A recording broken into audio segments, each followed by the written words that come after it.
जय हिंद साथियों, आपका अपना प्रवास जीवन क्लासेस यूट्यूब चैनल पर स्वागत है। दोस्तों, हमने आधुनिक भारत की क्लास शुरू की थी और आधुनिक भारत की क्लास शुरू की, उसमें हमने पार्ट 1 में पुर्तगाली डच कंप्लीट किए थे। आज हम इस पार्ट 2 में आपको अंग्रेजों के बारे में पढ़ाएंगे। जो भी दोस्त इस चैनल पर नए हैं तो दोस्तों अपने प्रवास से जुड़ने के लिए चैनल को सब्सक्राइब कर लें, और जो भी आपके भाई बहन सरकारी नौकरी की तैयारी कर रहे हैं तो उनके पास इस वीडियो को जरूर शेयर करें। तो आज हम पढ़ेंगे अंग्रेजों के बारे में। अंग्रेजों के बारे में 31 दिसंबर 1600 ईस्वी में ब्रिटेन में एलिजाबेथ का शासन था। तो वहां पर क्या होता है कि एलिजाबेथ का शासन था। तो पूर्वी देशों से व्यापार करने के लिए एक कंपनी गठित की गई। पूर्वी देशों से व्यापार करने के लिए एक कंपनी गठित की गई। और यहाँ पर देखा जाए, भारत की स्थिति देखी जाए तो उस समय मुगल शासन था, मुगल वंश का शासन था। और मुगल वंश का शासन था तो मुगल वंश में जो किसका शासक था? अकबर का शासक था मुगल वंश का। अब होता क्या है कि 1603 ईस्वी में महारानी एलिजाबेथ की मृत्यु हो जाती है। 1603 ईस्वी में महारानी एलिजाबेथ की मृत्यु हो जाती है। फिर नेक्स्ट जो वहां के चांसलर बनते हैं वो बनते हैं आपके जेम्स प्रथम शासक बनते हैं कहाँ के? ब्रिटेन के। अब इन्हीं के एक नेतृत्व में समुद्री मार्ग से कैप्टन हॉकिंस को भेजा जाता है दूत के रूप में। अब यहाँ पर दूत के रूप में भेजा जाता है तो जेम्स प्रथम ने अकबर के नाम से फरमान जारी किया। जाते हैं कैप्टन हॉकिंस।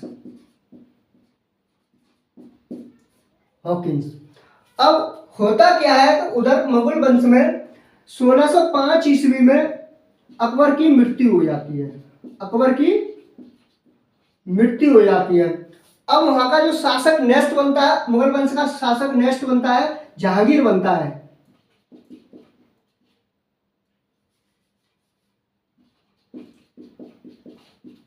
जहांगीर शासक बनता है। कैप्टन हॉकिंस चलता है। कैप्टन हॉकिंस 1608 ईस्वी में भारत पहुंचता है।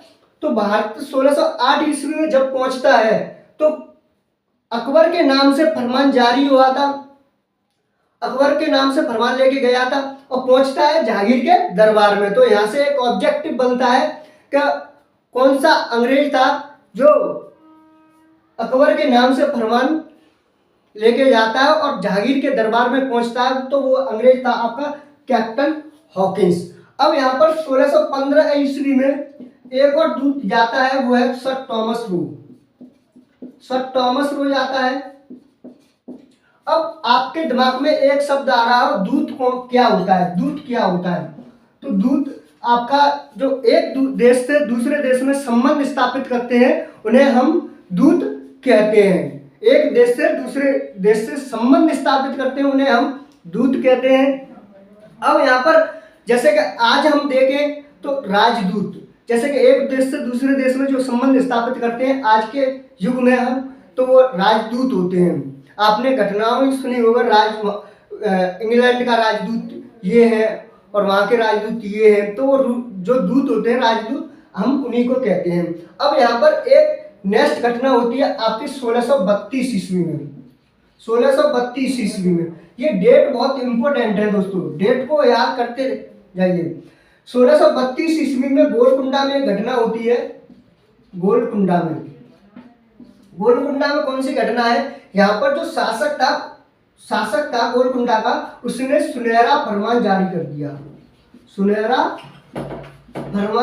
कर दिया। अब ये सुनहरा फरमान क्या होता है? सुनहरा फरमान आपका जो गोलकुंडा में कर मुक्त व्यापार की छूट दे दी। किसने? गोलकुंडा के शासक ने 1632 ईस्वी में। किसको? अंग्रेजों को। तो यहाँ से क्वेश्चन बन जाता है, सुनहरा फरमान किसने जारी किया? तो गोलकुंडा के शासक ने 1632 ईस्वी में सुनहरा फरमान जारी किया। अब यहाँ पर एक और मोस्ट इंपोर्टेंट घटना होती है 1617 ईस्वी में। 1670 ईस्वी में 17 ईस्वी में फर्रुखसियर फर्रुखसियर फर्रुखसियर एक भयंकर बीमारी से पीड़ित था, जिसका इलाज भारत में नहीं था। तो अंग्रेजों ने क्या किया, इसी का मौका उठाते हुए उन्होंने अपने यहाँ से डॉक्टर लेके आए। तो उस डॉक्टर ने जब उस बीमारी को ठीक कर दिया तो फर्रुखसियर ने उन्हें कुछ छूटें दी, जिसे हम मैग्ना कार्टा कहते हैं। तो आई होप, मुझे उम्मीद है आपके ये सब समझ में आ रहा होगा। अभी तक आपने चैनल को सब्सक्राइब नहीं किया है दोस्तों, तो चैनल को जरूर सब्सक्राइब कर लें, जिससे कि आपको अगली वीडियो का नोटिफिकेशन मिलता रहेगा। तो 1717 ईस्वी में फर्रुखसियर अब इसने जो पहली छूट दी 3,000 रुपए का 3,000 रुपए वार्षिक बंगाल में कर मुक्त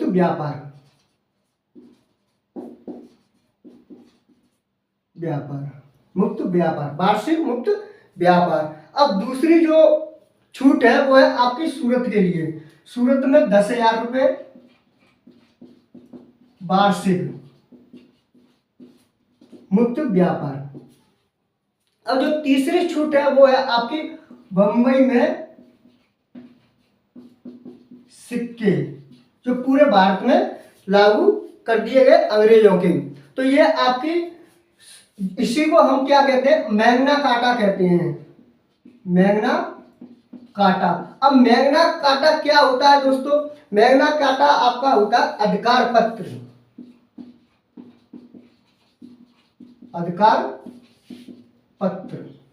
अब यहाँ पर एक और इंग्लैंड में एक घटना घटित होती है, वो है आपकी 1661 ईस्वी में। 1661 ईस्वी में एक घटना घटित होती है।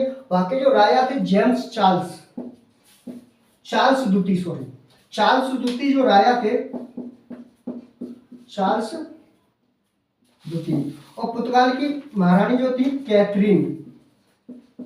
कैथरीन, इनका विवाह होता है चार्ल्स द्वितीय से। विवाह होता है, दहेज के रूप में आपकी जो दहेज है उसमें बंबई दी जाती है। दहेज में बंबई दी जाती है। आप कहोगे कि दहेज में बंबई दी, हाँ, पुर्तगालियों के अधीन थी बंबई। तो वहां की रानी का जब विवाह हुआ तो उन्होंने अंग्रेजों को बंबई दी दहेज में। तो वहां पर क्या था, अब 1668 ईस्वी में इसे 10 पौंड वार्षिक पर कंपनी को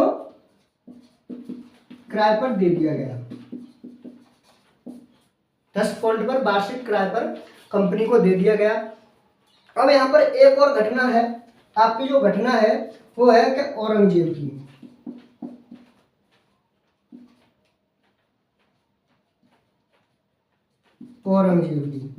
अब औरंगजेब की क्या घटना है?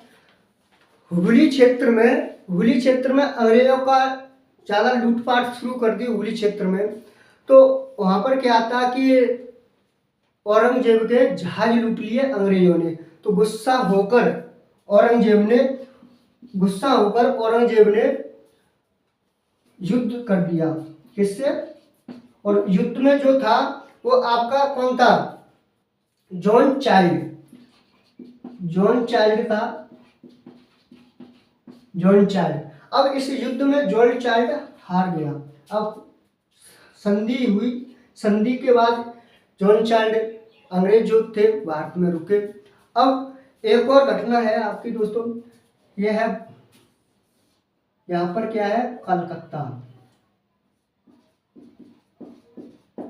कलकत्ता, ये आपका मद्रास है और ये आपका बम्बई है।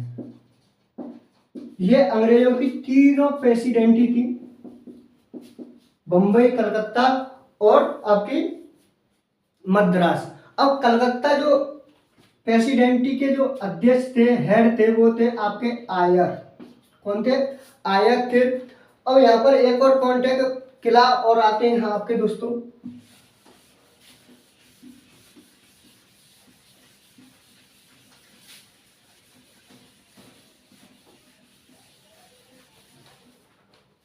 किला आते हैं Fort Saint George. Fort Saint George का किला किसने बनवाया? यह किला कहाँ पर है? फोर्ट सेंट जॉर्ज का किला आपका कलकत्ता में है। कलकत्ता में। अब अगला किला है फोर्ट विलियम।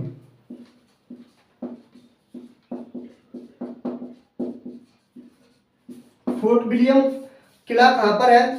सॉरी, ये आपका मद्रास में है, मद्रास। और फोर्ट विलियम जो किला है वो है आपका कलकत्ता में। कलकत्ता। नेक्स्ट जो किला है आपका, नेक्स्ट किला फोर्ट लुई, ये कहां पर है आपका? फोर्ट लुई किला कहां पर है? ये आपका मद्रास में है। कभी कभार यहां से क्वेश्चन बन जाते हैं। फोर्ट विलियम को किला कहां पर है? तो ये कलकत्ता में। फोर्ट लुई कहां पर है? ये आपका मद्रास में है। और फोर्ट सेंट जॉर्ज किला कहां पर है? ये आपका मद्रास में है। मुझे उम्मीद है आपको ये वीडियो पसंद आई होगी, और पसंद आई है वीडियो दोस्तों तो वीडियो को लाइक जरूर करें, और अपने परिवार से जुड़ने के लिए चैनल को दोस्तों सब्सक्राइब कर लें। और मिलते हैं हम नेक्स्ट पार्ट में। जब तक के लिए जय हिंद, जय भारत।